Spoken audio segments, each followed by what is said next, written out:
लोकसभा चुनाव में प्रदर्शन के बाद प्रदेश कांग्रेस में खासा उत्साह दिखाई दे रहा है। ऐसे में लोकसभा चुनाव में प्रदर्शन में उत्साहित कांग्रेस अब विधानसभा उपचुनाव, पंचायत और निकाय चुनाव की तैयारियों में जुटने लगी है। विधानसभा सत्र के बाद कांग्रेस अगस्त से विधानसभा वार सम्मेलन शुरू करेगी। लिहाजा लोकसभा चुनाव परिणामों को लेकर भी जल्द एक समीक्षा बैठक जयपुर में होने वाली है। बैठक में उन बूथों की मजबूती पर खास फोकस किया जाने वाला है जिन पर विधानसभा चुनावों की तुलना में लोकसभा चुनावों में पिछड़ गए।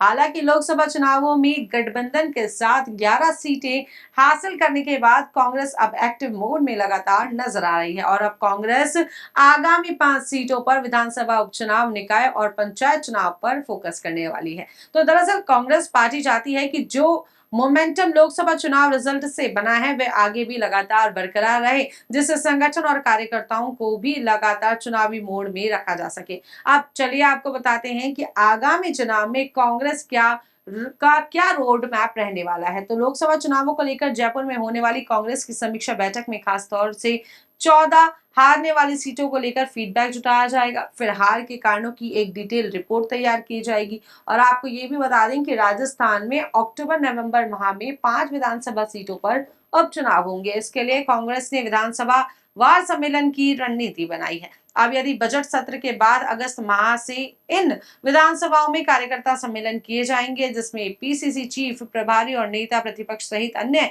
वरिष्ठ नेता मौजूद रहेंगे। उपचुनाव के बाद भी अन्य क्षेत्रों में लगातार सम्मेलन जारी रहेंगे। वहीं कांग्रेस ने विधानसभा फिर लोकसभा चुनाव के बाद अब सबसे ज्यादा फोकस बूथ मजबूती की रणनीति पर किया है। इसके लिए विधानसभा और लोकसभा चुनाव में जिन बूथों पर वोटों में अंतर आया उनका डेटा का जो है विश्लेषण किया जाएगा। फिर जिन बूथों पर पिछड़े या जहां लगातार वोट कम मिल रहे हैं उनको खास रूप से मजबूत किया जाएगा।